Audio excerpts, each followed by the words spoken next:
The US Federal Reserve introduced its biggest interest rate hike in 22 years. Now, this stirred a massive sell-off of US stocks, with the Dow falling 3.1%, the S&P 500 3.6%, and the tech-heavy Nasdaq faring worst, losing 5% on Thursday.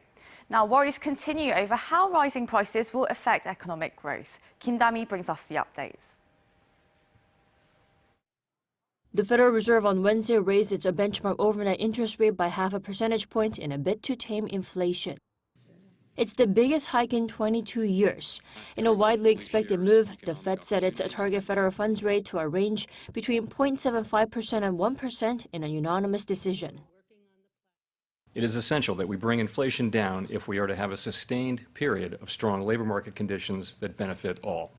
The labor market is extremely tight and inflation is much too high. Following Wednesday's rate hike, U.S. stocks ended sharply higher, with the S&P 500 advancing almost 3%, its strongest since May 2020. The central bank also noted that starting next month, it will also begin reducing asset holdings on its $9 trillion balance sheet accumulated during the pandemic. While stressing the Fed's commitment to bring inflation down, the Fed chair, however, added a possible rate increase of as much as 0.75 percentage points is now being considered. The Bank of Korea on Thursday said the latest rate hike is in line with the market expectations, pointing out the possibility of increased volatility in the financial market due to high inflation in the U.S., as well as the prospect of a further 0.5 percentage point hike by the Fed. Dami, Arirang News.